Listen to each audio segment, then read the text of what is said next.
बहुत समय पहले की बात है। किसी नगर में एक बेहद प्रभावशाली महंत रहते थे। उनके पास शिक्षा लेने हेतु दूर दूर से शिष्य आते थे।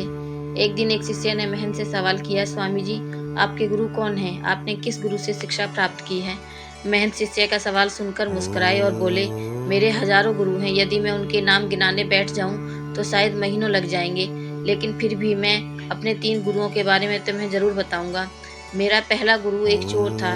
एक बार मैं रास्ता भटक गया था और जब दूर किसी गांव में पहुंचा तो बहुत देर हो गई थी। सब दुकानें और घर बंद हो चुके थे, लेकिन आखिरकार मुझे एक आदमी मिला जो एक दीवार में सेंध लगाने की कोशिश कर रहा था। मैंने उससे पूछा कि मैं कहाँ ठहर सकता हूँ, तो वह बोला कि आधी रात हो गई, इस समय आपको कहीं और आसरा मिलना बहुत मुश्किल होगा, लेकिन आप चाहें तो मेरे साथ आज की रात ठहर सकते हो। मैं एक चोर हूँ और अगर एक चोर के साथ रहने में आपको कोई परेशानी नहीं होगी तो आप मेरे साथ रह सकते हो।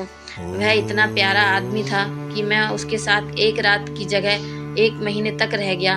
वह हर रात मुझे कहता कि मैं अपने काम पर जाता हूँ, आप आराम करो, प्रार्थना करो। जब वह काम से आता तो मैं उससे पूछता कि कुछ मिला तुम्हें? वह कहता कि आज कुछ नहीं मिला, पर अगर भगवान ने चाहा तो जल्द ही जरूर कुछ मिलेगा। वह कभी निराश और उदास नहीं होता था और हमेशा मस्त रहता था। कुछ दिन बाद मैंने उसको धन्यवाद करके वापस अपने घर आ गया। जब मुझे ध्यान करते हुए सालों बीत गए और कुछ भी नहीं हो रहा था तो कई बार ऐसे क्षण आते थे कि मैं बिल्कुल हताश और निराश होकर साधना छोड़ लेने की ठान लेता था। और तब अचानक मुझे उस चोर की याद आती थी जो रोज कहता था कि भगवान ने चाहा तो जल्द ही कुछ न कुछ जरूर मिलेगा। और इस तरह मैं हमेशा अपना ध्यान लगाता और साधना में लीन रहता। मेरा दूसरा गुरु एक कुत्ता था। एक बहुत गर्मी वाले दिन में कहीं जा रहा था और मैं बहुत प्यासा और पानी की तलाश में घूम रहा था कि सामने से एक कुत्ता दौड़ता हुआ आया। वह भी बहुत प्यासा था। पास ही एक नदी थी। उस कुत्ते ने आगे जाकर नदी में झांका तो उसे एक और कुत्ता पानी में नजर आया जो कि उसकी अपनी ही परछाई थी। कुत्ता उसे देखकर बहुत डर गया। वह परछाई को देखकर भौंकता और पीछे हट जाता, लेकिन बहुत प्यास लगने के कारण वह वापस पानी के पास लौट आता। अतः अपने डर के बावजूद वह नदी में कूद पड़ा और उसके कूदते ही वह परछाई भी गायब हो गई। उस कुत्ते के इस साहस को देखकर मुझे बहुत बड़ी सीख मिल गई। अपने डर के बावजूद व्यक्ति को छलांग लगा लेनी होती है। सफलता उसे ही मिलती है जो व्यक्ति डर का साहस से मुकाबला करता है। मेरा तीसरा गुरु एक बच्चा है।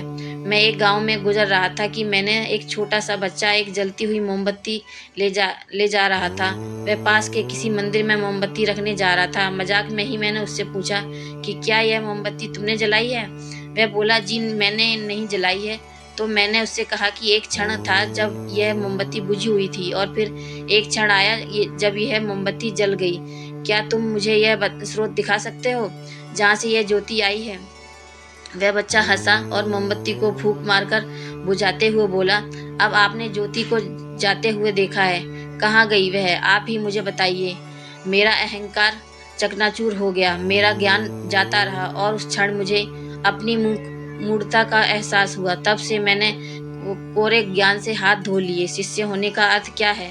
शिष्य होने का अर्थ है पूरे अस्तित्व के प्रति खुले होना, हर समय हर ओर से सीखने को तैयार रहना, कभी किसी की बात का बुरा नहीं मानना चाहिए। किसी भी इंसान के कही हुई बात को ठंडे दिमाग से एकांत में बैठकर सोचना चाहिए कि उसने क्या क्या कहा है और क्यों कहा है। तब उसकी कही बातों से अपनी की हुई गलतियों को समझें और अपनी कमियों को दूर करें। जीवन का हर क्षण हमें कुछ न कुछ सीखने का मौका देता है। हमें जीवन में हमेशा एक शिष्य बनकर अच्छी बातों को सीखते रहना चाहिए। यह जीवन हमें आए दिन किसी न किसी रूप में किसी गुरु से मिलाता रहता है।